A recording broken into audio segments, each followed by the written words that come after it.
ನಮಸ್ಕಾರ. ಬೆಳಗ್ಗೆ ಮಾರ್ಕೆಟ್ಗೆ ಹೋಗಿದ್ದೆ. 5 kg ಮೆಲುಗು ಫಿಶ್ ತೊಗೊಂಡು ಬಂದೆ. ಮೆಲುಗು ಅಂದರೆ ಇಂಗ್ಲೀಷಲ್ಲಿ ಕೋಬಿಯಾ ಫಿಶ್ ಅಂತ ಹೇಳ್ತಾರೆ. ಇದು ಸಿಕ್ಕಾಪಟ್ಟೆ ಟೇಸ್ಟು. ನಮ್ಮದು ಕಿಂಗ್ ಫಿಶ್ ಅಂಜಲ್ ಇದೆಯಲ್ಲ ಅದೇ ಥರ ಟೇಸ್ಟು. ಸೊ ಇದ್ರದ್ದು ಇವತ್ತು ಕಬಾಬ್ ಮಾಡುವ ಅಂತ. ಕಟಿಂಗ್ ಹೇಗೆ ಮಾಡೋದು ನೋಡಿದ್ರಲ್ಲ, ಇದನ್ನೀಗ ಚಂದ ಮಾಡಿ ಕ್ಲೀನ್ ಮಾಡಿದೆ. ಕ್ಲೀನ್ ಮಾಡಿ ಆದಮೇಲೆ ಇದನ್ನೀಗ ಕಟ್ ಮಾಡ್ತೀನಿ ನೋಡಿ. ಇದಕ್ಕೀಗ ಮಸಾಲೆ ಮಾಡುವ. ಒಂದು ಬೌಲಲ್ಲಿ ಅರ್ಧ tea spoon pepper powder, 2 tea spoon ಮೆಣಸಿನ ಹುಡಿ, ಬಣ್ಣಕ್ಕೆ 1 tea spoon Kashmiri red chilli powder, ಅರ್ಧ ಚಮಚ ಜೀರಿಗೆ, ಅರ್ಧ ಚಮಚ ಕೊತ್ತಂಬರಿ, ಅರ್ಧ ಚಮಚ ಅರಿಶಿನ ಹುಡಿ, ಒಂದು ಸಣ್ಣ ಚಿಟಿಕೆಯಷ್ಟು ಓಮದ ಹುಡಿ, ಅರ್ಧ ಟೀ ಸ್ಪೂನ್ ಶುಂಠಿ ಬೆಳ್ಳುಳ್ಳಿ ಪೇಸ್ಟು, ಆಮೇಲೆ 2.5 ಚಮಚ ಉಪ್ಪು ಹಾಕಿದ್ದೀನಿ. ಇದರಲ್ಲಿ 5 kg ಫಿಶ್ ಇದೆ, ಅದಕ್ಕೋಸ್ಕರ ನಿಮಗೆ ಎಷ್ಟು ಬೇಕಷ್ಟು ರುಚಿ ನೋಡಿಕೊಂಡು ಉಪ್ಪು ಹಾಕ್ಕೊಳ್ಳಿ. 3 ನಿಂಬೆಹಣ್ಣಿನ ರಸ ತೊಗೊಂಡಿದ್ದೇನೆ. ಇದನ್ನೆಲ್ಲ ಹಾಕಿ ಇದಕ್ಕೆ ಚೂರು ನೀರು ಸೇರಿಸ್ಕೊಂಡು ಚೆನ್ನಾಗಿ ಮಿಕ್ಸ್ ಮಾಡ್ತೇನೆ. ಇದರ ಕನ್ಸಿಸ್ಟೆನ್ಸಿ ಹೇಗಿದೆ ನೋಡಿ. ಇಷ್ಟು ಕನ್ಸಿಸ್ಟೆನ್ಸಿ ಇದ್ದರೆ ಸಾಕು.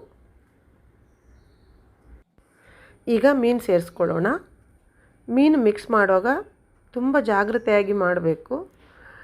ಯಾವಾಗಲೂ ಮೀನಿಗೆ ಮಸಾಲ ಮಾಡುವಾಗ ಎಲ್ಲ ಮಸಾಲೆಗಳನ್ನು ಮೊದಲೇ ಮಿಕ್ಸ್ ಮಾಡಿಟ್ಟುಕೊಂಡು ಆಮೇಲೆ ಈ ಥರ ಮೀನನ್ನು ಸೇರಿಸ್ಕೊಂಡ್ರೆ ತುಂಬ ಚೆನ್ನಾಗಿ ಮ್ಯಾರಿನೇಷನು ಆಗುತ್ತೆ, ಮೀನು ಹುಡಿ ಆಗಲ್ಲ. ಓಕೆನಾ? ನೋಡಿ, ಇದನ್ನೀಗ ಒಂದು ಅರ್ಧ ಗಂಟೆ ಒಂದು ಪಾತ್ರೆಯಲ್ಲಿ ಹಾಕಿ ಫ್ರಿಜ್ಜಲ್ಲಿ ಇಟ್ಬಿಡ್ತೇನೆ. ಈಗ ಅರ್ಧ ಗಂಟೆ ಆಗಿದೆ. ಸೆಕೆಂಡ್ ಮ್ಯಾರಿನೇಷನ್ ಮಾಡುವ. 2 ಮೊಟ್ಟೆ ಹೊಡ್ಕೊಂಡಿದ್ದೇನೆ. ಇದನ್ನು ಚೆನ್ನಾಗಿ ಮಿಕ್ಸ್ ಮಾಡಿ ಈ ಮ್ಯಾರಿನೇಷನ್ ಮಾಡಿದ ಮೀನನ್ನು ಇದರಲ್ಲಿ ಹಾಕಿ ಮತ್ತೊಮ್ಮೆ ಚೆನ್ನಾಗಿ ಮಿಕ್ಸ್ ಮಾಡ್ಕೊಳ್ತೇನೆ. ಇದನ್ನು ಅಷ್ಟೇ ಮಿಕ್ಸ್ ಮಾಡ್ಕೊಂಡ್ಮೇಲೆ ಒಂದು 5 ನಿಮಿಷ ಬಿಟ್ಟು ಬಿಡುವ.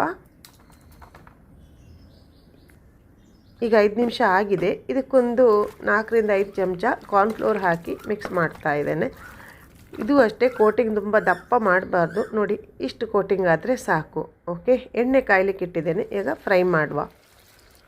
ಇದು ಚಿಕನ್ ಕಬಾಬ್ ಫ್ರೈ ಮಾಡ್ತಿರಲ್ಲ ಅದೇ ರೀತಿ, ಬಟ್ ಇದು ಚೆನ್ನಾಗಿ ಎಣ್ಣೆ ಕಾದ ಮೇಲೆ ಒಂದು 3 ನಿಮಿಷ ಎಣ್ಣೆಯಲ್ಲಿಟ್ಟರೆ ಸಾಕು. ಮಧ್ಯದಲ್ಲಿ ಒಂಚೂರು ಮಗಚಿಕೊಳ್ಳೋದು ಈ ಥರ. ಇವಾಗ 3 ನಿಮಿಷ ಆಗಿದೆ. ಇದನ್ನೊಂದು ಪ್ಲೇಟಲ್ಲಿ ಎತ್ತಿಟ್ಕೊಳ್ಳೋಣ. ನೋಡಿ, ನಮ್ಮದು ಫಿಶ್ ಕಬಾಬ್ ರೆಡಿ ಆಗಿದೆ. ನೀವು ಮಾಡಿ ನೋಡಿ ಹೇಗೆ ಆಗಿದೆ ಅಂತ ಕಮೆಂಟ್ ಮಾಡಿ. ಓಕೆನಾ? Thanks for watching.